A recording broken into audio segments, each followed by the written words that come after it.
말씀이 있는 교회, 그 말씀 전하는 교회, 말씀대로 살아가는 교회, 말씀의 빛 교회.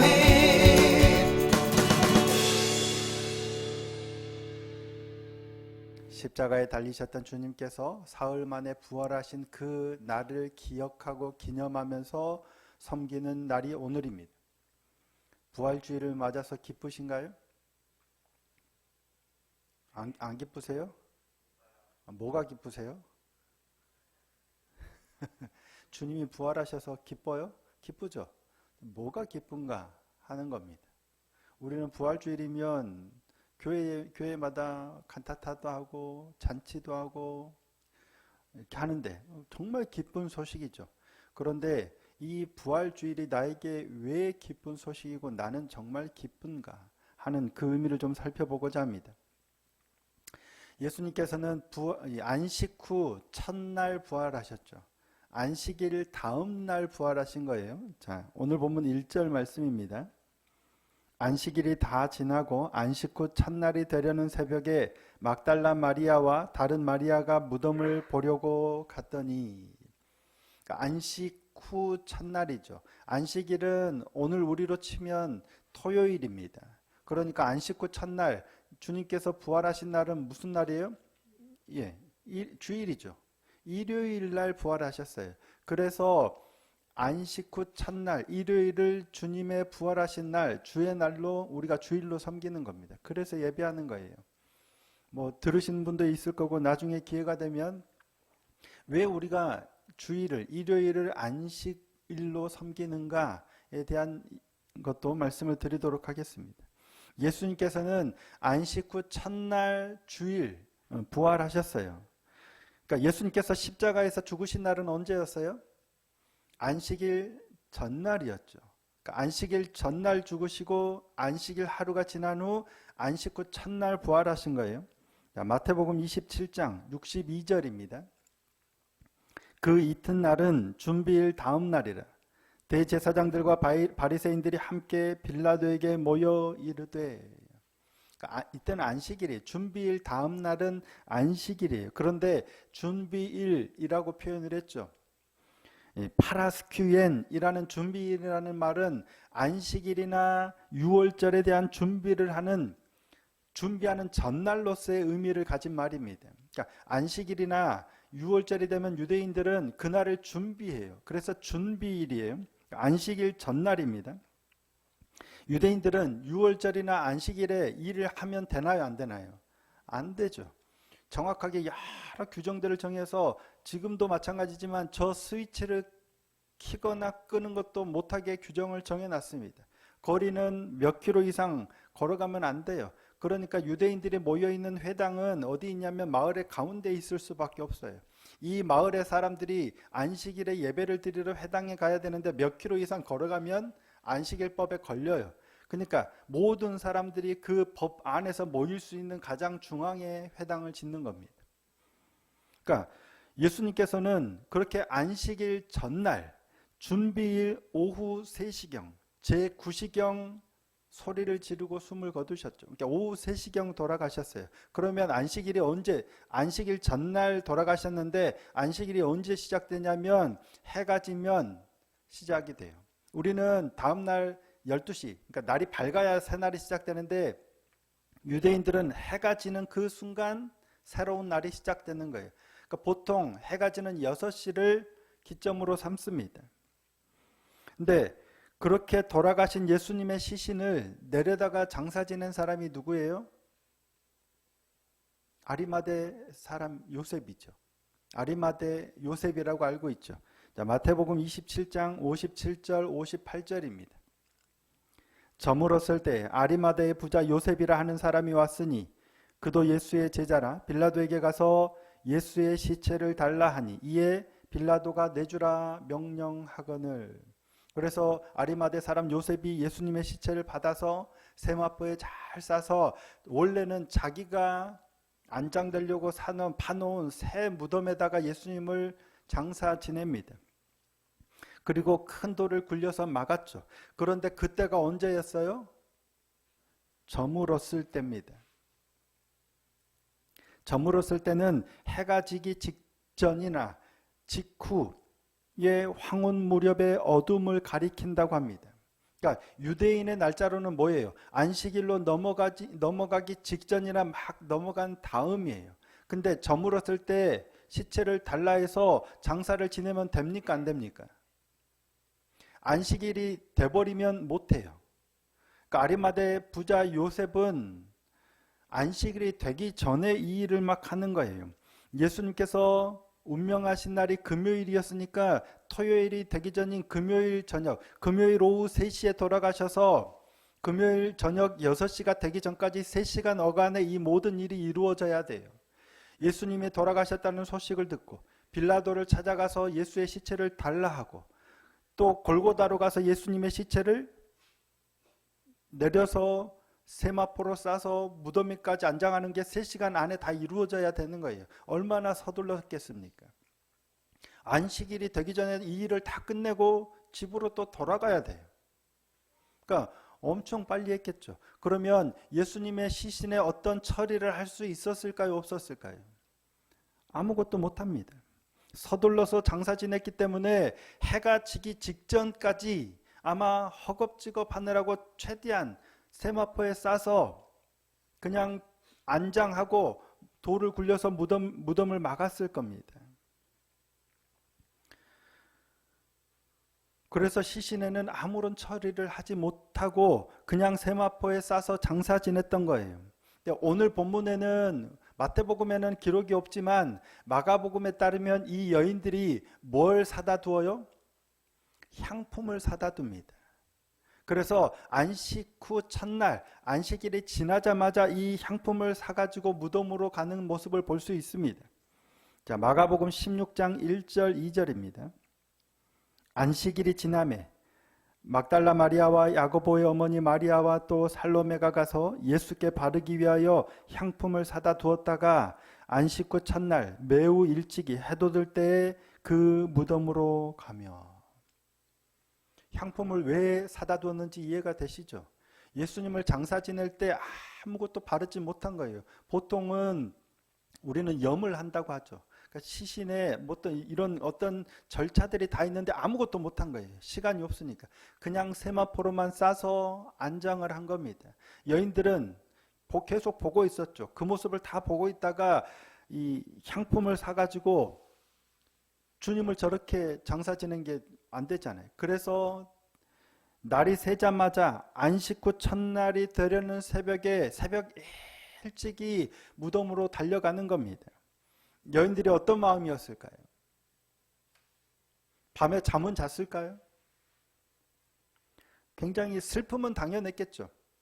향품을 준비해두고 안식일이 지나기를 기다리는 여인들의 마음이 어떠했을까? 잠을 잤더라도 몇 분 있다가 또 깨고 아직도 이거밖에 안 됐어. 그러면서 해가 뜨기를 안식일이 지나기를 아마 학수고대했을 것 같습니다. 어쩌면 아마 이 여인들은 다 모여서 잠을 아예 안 자고 안식일이 지나기만을 기다리고 있었을지도 몰라요. 왜? 예수님이 안장된 무덤으로 달려가서 향품이라도 어떻게 발라드리고자 하는 여인들의 마음입니다. 그렇게 이른 새벽에 그녀들은 무덤으로 갔습니다. 무덤 돌문을 누가 굴려내줄지 있을지 없을지도 모르고 일단 그냥 가는 거예요. 그런데 도착해 보니 문은 열려 있고 무덤은 비어 있고 천사가 나타나서 예수께서 다시 살아나셨다고 하는 거예요. 그가 말씀하시던 대로 다시 살아나셨느니라. 그가 와서 누우셨던 곳을 보라. 그리고 다시 제자들에게 가서 이 소식을 전하라 라고 얘기를 하죠. 여인들이 그 소식을 듣고 무서움과 큰 기쁨으로 제자들에게 빨리 달려가죠.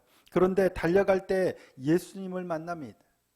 그래서 예수님께서 여인들을 만나서 말씀하시죠. 자, 오늘 본문 9절 10절 말씀입니다. 함께 한번 읽어보시겠습니다. 9절 10절 시작.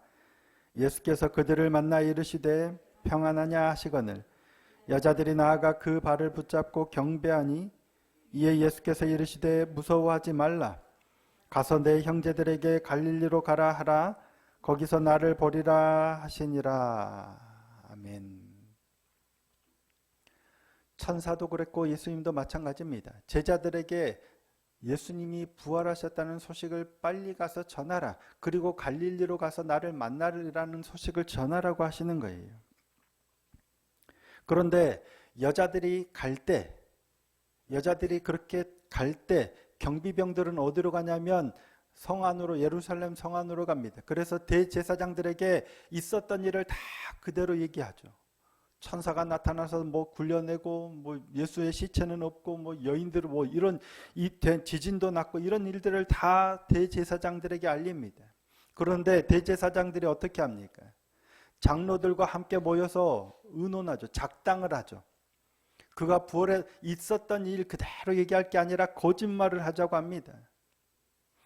예수의 제자들이 밤에 와서 시체를 훔쳐갔다라고 하면서 돈을 많이 주면서 거짓말을 시켜요. 만약에 총독이 이 사실을 들으면 시체를 도둑 맞았다는 소식을 들으면 군인들은 죽임을 당하죠. 제대로 자기들의 역할을 못했으니까. 근데 만약에 총독이 이 말이 들리면 우리가 총독한테 다 말해서 너희한테 아무 일 없게 할 테니까 염려하지 말고 시킨 대로 그냥 예수의 제자들이 시체를 훔쳐갔다라고 거짓말을 하도록 하죠. 그래서 군인들이 돈을 받고 시키는 대로 거짓말을 하죠. 그게 당시 마태가 복음서를 기록하는 그때까지도 소문으로 퍼져 있었던 거예요. 유대인 중에는 예수께서 부활하셨다는 소식을 믿는 사람도 있었지만 제자들이 훔쳐갔다라고 믿는 사람도 많았다는 얘기예요. 예수님의 부활과 관련한 여러 사람들과 상황에 대해서 마태가 기록해 놓은 겁니다. 마태는 어디에 포커스를 맞췄냐면 예수님의 부활에 관해서 포커스를 맞췄어요. 다른 어떤 사람들보다는 부활의 소식 그리고 그 소식이 전해지는 것에, 왜냐하면 유대인들을 대상으로 썼기 때문에 유대 사회 안에서의 상황에 포커스를 맞춰서 기록했어요. 그런데 예수님의 부활과 관련해서 등장하고 있는 인물들에게 나타나는 공통점이 하나가 있는데 그게 뭐냐면 바로 두려움입니다. 무서워하는 겁니다. 처음에 천사가 나타났을 때 지키는 자들은 어떻게 합니까? 무서워서 마치 죽은 자 같이 되었다라고 기록합니다. 4절입니다. 지키던 자들이 그를 무서워하여 떨며 죽은 사람과 같이 되었더라. 그들이 지키던 자들이, 경비병들이 무서워한 이유가 뭐예요? 천사를 봤기 때문이에요.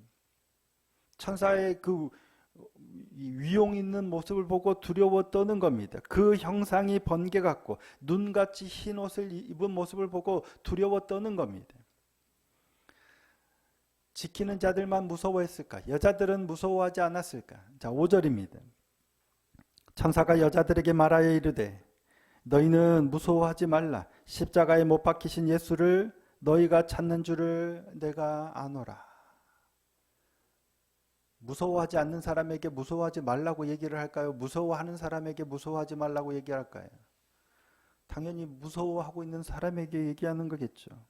그녀들이 무서워하고 있었던 거예요. 천사가 나타나는 모습을 보고 지키던 자들뿐만 아니라 여자들도 무서워한 거예요. 더군다나 무덤이 문이 열려 있고 무덤이 비어 있는 모습을 보고 더 무서워했을 겁니다.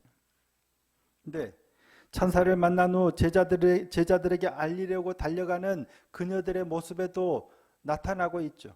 자, 8절입니다. 그 여자들이 무서움과 큰 기쁨으로 빨리 무덤을 떠나 제자들에게 알리려고 달려갈세. 무서움과 큰 기쁨이에요.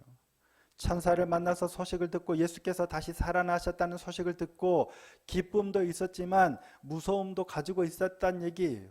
그리고 10절에서 예수님께서 여인들에게 나타나셔서 또 하시는 말씀이 뭐예요? 무서워하지 말라는 거예요. 여인들은 여전히 무서워하고 있어요? 아니에요? 여전히 무서워하고 있어요. 예수님께서 다시 살아나셨다는 소식을 듣고도 무서워하고 있는 겁니다. 천사를 만났고 예수님께서 다시 살아나셨다는 소식을 듣고도 무서움과 기쁨이 공존하는 겁니다. 이게 아마 부활을 믿는 우리도 동일한 상태가 아닐까 싶습니다. 무서움이 있어요, 없어요? 있어요. 슬픔이 있어요, 없어요? 있습니다. 부활의 기쁨을 가지고 있지만 여전히 우리는 무서움을 동시에 가지고 있어요. 무서움과 기쁨이 공존하는 겁니다. 그러면 대제사장들은 무서워할까요? 안 무서워할까요? 경비병들을 통해서 모든 된 일, 예수께서 다시 살아나셨다는 소식, 천사가 나타났다는 소식, 이러한 일들이 일어났다는 소식을 다 들었을 때 장로들은, 대제사장들은 장로들과 모여 함께 거짓을 논의하죠. 거짓말을 유행시키죠. 돈을 써서. 이유가 뭐예요? 예수가 다시 살아났다는 소식을 들으면, 알려지면 자신들이 틀렸다는 게 드러나게 되고 자신들이 그 예수를 죽였다는 게 잘못이잖아요. 자신들의 지위가 위태로워집니다. 자신들이 가진 것을 잃을 것에 대한 두려움이 생기는 겁니다. 뭘 무서워해요? 그럼 군인들은 14절입니다. 만일 이 말이 총독에게 들리면 우리가 권하여 너희로 근심하지 않게 하리라 하니. 군병들은, 경비병들, 지키던 자들은 뭐가 두렵냐면 총독이 두렵겠죠. 이 사실이 알려지면 자신들이 제대로 역할을 하지 못했다는 이유로 죽임을 당하게 될까 두려워합니다. 이처럼 지키던 자들이든 여인들이든 대제사장이든 장로든 경비병이든 심지어 총독도 마찬가지입니다. 이 땅에서 살아가고 있는 사람들은 그 이유가 다르고 대상이 다를지언정 누구나 다 무서움과 두려움이 있습니다. 부활하신 주님을 만나면 두려움이 싹 사라지고 없어질까요?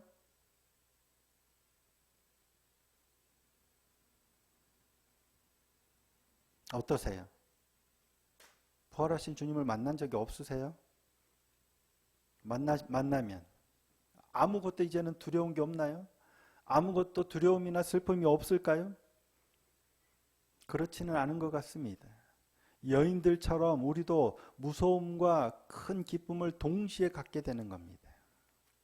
죽음이 왜 안 두렵겠습니까? 왜 안 슬프겠습니까? 누구나 죽음이 두렵고 사랑하는 이의 죽음을 맞이하는 것은 슬픕니다. 아프고 힘이 듭니다. 하지만 부활하신 주님을 만나면 그 두려움을 이길 힘을 얻게 되는 겁니다. 안 두려운 게 아니에요. 안 슬픈 게 아니에요. 하지만 그걸 이길 힘을 얻게 되는 겁니다. 어떻게 얻게 될까요? 자, 9절 10절 말씀 다시 한 번만 읽어보겠습니다. 오늘 보면 9절 10절입니다. 자, 시작. 예수께서 그들을 만나 이르시되 평안하냐 하시거늘 여자들이 나아가 그 발을 붙잡고 경배하니 이에 예수께서 이르시되 무서워하지 말라. 가서 내 형제들에게 갈릴리로 가라 하라. 거기서 나를 보리라 하시니라. 아멘. 부활하신 주님을 지금 처음 만난 거예요. 부활하신 주님을 처음 만난 사람이 누구냐면 바로 이 여인들이에요.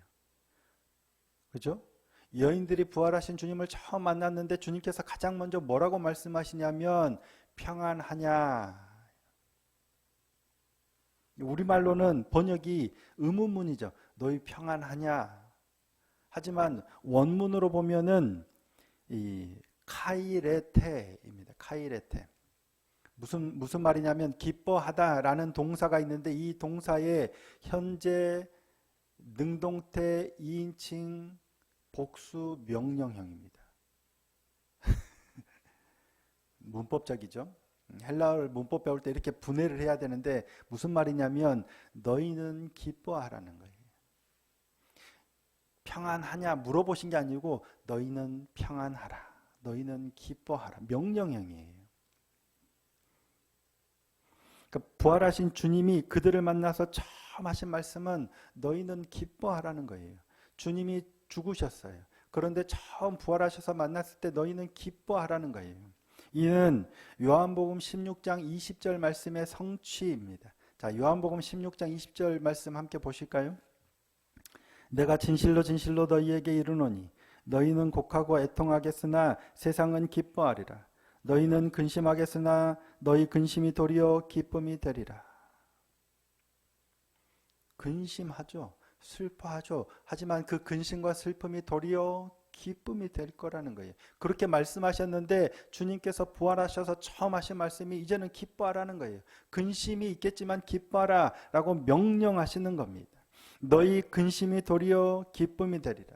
그리고 제자들에게 가서 내가 부활했다라는 소식을 전하라 라고 말씀하시는 거예요. 천사도 그 말씀을 전하라고 했고 예수님께서도 말씀하시죠. 말씀이 주어진 겁니다. 예수님께서 부활하셨다는 소식을 전하라는 명령이 주어진 거예요. 기뻐하라는 명령에 이어서 무서워하지 말고 제자들에게 주님의 부활 소식을 전하라는 말씀이 주어진 겁니다. 부활의 주님을 만나면 두려움 가운데서도 이처럼 기뻐할 수 있도록 주님께서 우리를 위로하시고 힘을 주시고 더 나아가서 우리에게 어떤 일을 행하라고 명하시는 말씀을 주십니다. 우리가 말씀을 묵상하는 이유입니다. 말씀 앞에 매일 머물러야 하는 이유입니다. 슬픔이 있고 아픔이 있고 두려움이 왜 없겠습니까? 누구나 다 있습니다. 아무리 예수님을 잘 믿고 아무리 부활하신 주님을 만나도 어떤 일을 만나면 무섭습니다. 무서우면 주님을 못 만난 거예요? 아닙니다. 주님을 만나도 어떤 일을 만나면 무섭습니다. 부활하신 주님을 만나도 어떤 일을 만나면 슬픕니다. 근심이 됩니다. 그렇다고 주님을 못 만난 게 아니에요. 하지만 우리 가운데 그러한 일들을 만나서 그러한 감정이 들 때에도 부활하신 주님을 만났을 때 우리에게 주님이 말씀하시는 거잖아요. 기뻐하라, 힘내라, 그리고 소망을 가지라. 그리고 제자들에게 전하라는 말씀을 하셨는데 우리에게도 어떤 말씀을 하실 거예요. 먼저 우리를 위로하시고 힘을 주시는 말씀을 주시고 우리가 어떻게 행하도록 하는 말씀을 주시는 거예요. 그게 우리가 늘 말씀 앞에서 주님으로부터 들어야 하는 말씀이잖아요. 궁극적으로는 슬픔과 두려움이 없는 상태가 돼야 되겠지만 이 땅에서 살아가는 우리는 부활의 주님을 만나도 여전히 무서움과 슬픔과 근심과 걱정을 같이 가지고 가는 겁니다. 다만